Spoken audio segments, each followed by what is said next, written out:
That's why guys, dito ako sa SM ngayon.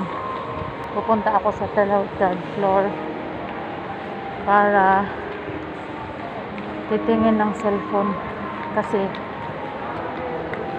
bibilhan si Scarlett ng bago ng papa niya dahil nasira na yung cellphone niya. Ang hirap pag walang contact sa kanya nagmaigo. So babay muna ko na. See you later. Hi, welcome back. Nandito na. Wala pang masyadong tao. So sana. Ito guys. Oh.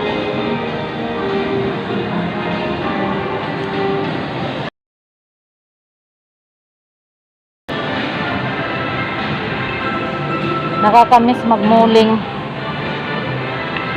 Kasama si Scarlett kasi kung kasama ko lang siya, nako, ngayon pala sasabihin na niya sa'yo saan kami pupunta. Maganda umalis ngayong ganitong oras kasi hindi pa masyadong maraming tao, but anyway, hindi naman ako pupunta sa maraming tao. Doon lang ako didiretso sa cellphonean para makauwi ako kasi pipick upin ko si Scarlett dahil may klase pa siya. So for now, bye guys, mama, see you. So ito na guys, nakabili na ako ng ng cellphone. Nandito na ako sa parking, pauwi na ako. Ready ko lang yung ticket kasi hindi tayo makalabas ng SM. Ito yung nabili ko. Ito siya guys. So mamaya ipapakita ko pagdating sa bahay. So, I'm back. So kakauwi ko lang guys. Nagbihis muna ako kasi napaka-importante pag galing sa labas. Kailangan pagdating mo ng bahay linis. So ito na nga, pakita ko yung nabili ko para kay Scarlett. So ito siya.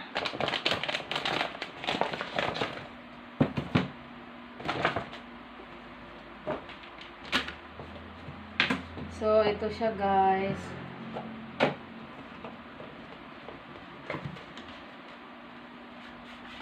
Charan! Actually ito, binili ko na. Ito yung ano niya, yung bagong cellphone niya. Wala kasing available. Blue lang saka black ang available. So ayoko ng black. Pinili ko na to para sa kanya. Tapos ito, binili ko to siya, absorbent siya guys, kaya maganda yung klase niya. So hindi to previous pero kahit wala kang kasalanan sa kanila, hingi ka lang tawad ng tawad hanggang sa patatawarin kanila. Only legend knows. Tapos ito, pinili na namin to. Ito ang ganda kasi tinatanong ko siya kaninang umaga, hindi niya alam. Pag paalis pa lang ako, sabi ko sa kanya, kung sakali magka-cellphone ka, anong kulay ng niya? Yung case, sabi niya pink. So girly talaga siya. So actually, hindi sana pa talaga siya magkaroon ng cellphone. Nasira yung cellphone niya. Yung yung LCD nasira. Na siya. Blurred na siya, tapos bilhan sana agad siya ng tatay niya. Sabi ko sa tatay niya, wag muna kasi kailangan niya mag-earn. Kasi parang feeling ko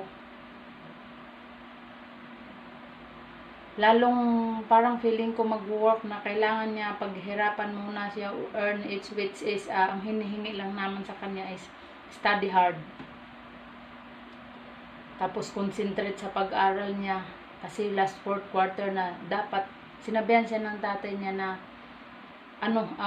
bilhan siya after ng 4th quarter.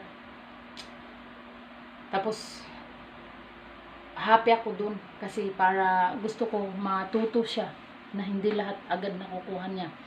Pero, as a father, hindi talaga nakatiis. Pinabilhan sa akin, guys. So, ito, hindi ko na siya sasabihin kung magkaano kasi hindi naman kailangan sabihin kung magkaano, ano. Basta ang ano ko lang na ito, nabilan siya ng bago. Magandang klase siya, guys. Maganda siya kaysa sa luma namin. Actually, dalawa sana kami bibilhan ng tatay niya. Kasi, cellphone ko saka cellphone ni Scarlett, parehas kami ng unit. Color lang ang kami nagkaiba. Yung sa akin, nasira. Nabasag niya yung screen. Yung LCD. Nag-work pa naman. Nabasag niya. Tapos, actually, yung cellphone niya dati, wala siyang basag. Nakita ko na lang na, ba't may basag na to? So, tinanong ko siya. Alam mong sagot niya sa akin na, sabi niya, para same tayo, mama. So, hindi ka pwedeng magalit. Kasi, ako pag nakabasag siya ng mga ganun, hindi ako nagagalit sa kanya, pero sinasabihan ko siya na si papa niya ang kausapin. Kasi, papa niya, actually papa niya, siya sa kapapa niya mag-usap doon. Depende na kung magagalit yung papa niya. Pero, yung papa niya never talaga magalit sa kanya. Pagsabihan lang siya, pagsabihan. Tapos, wala. So, ito ngayon. So, dapat dalawa, ito na nga. So, dapat dalawa, since siya ang nakabasag din sa akin, dapat dadalawa yung bilan ng papa niya. Pero sabi ko, my cellphone still working. So, I don't need new one. Kasi, ayoko ng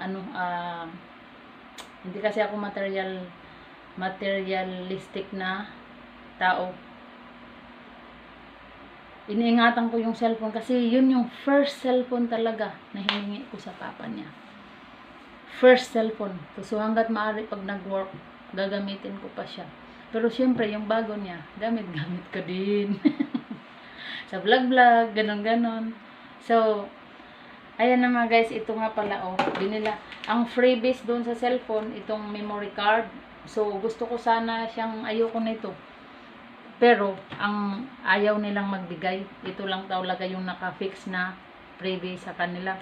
So, binila na natin siya ng headphone na mamurahin lang. Pero, mura na nga to.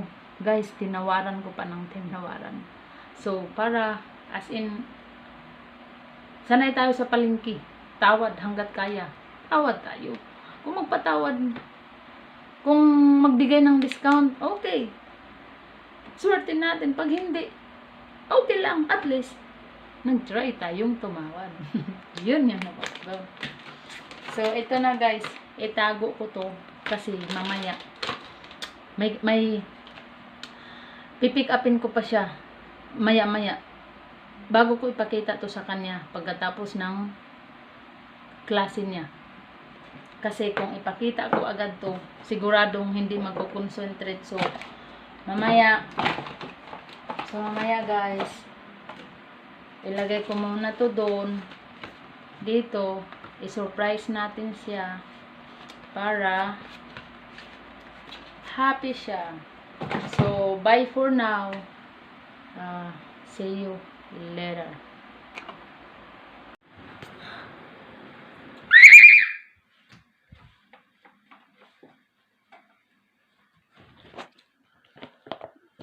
Bakit?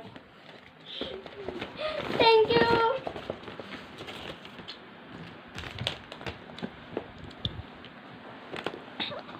Bakit mo kinuha? Di ko nga sinabi agad.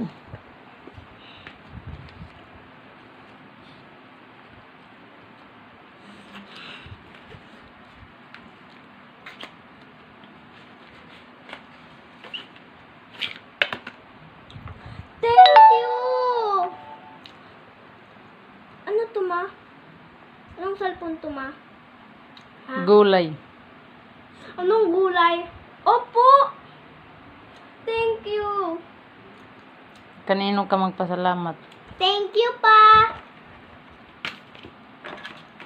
Tapos, I love you. Thank you for for the phone. Sige nga, anong promise mo? Promise, hindi na po ako magpasasaway. Thank you po sa bagong cellphone ko po. Limit ha? Apo. 1 hour a day after study. Apo. Tapos, pag sinabing enough ha? Apo. Thank you, Mapa. We love you, Scarlett. Love ito. Kala ko Huawei to. Pangit. Huawei?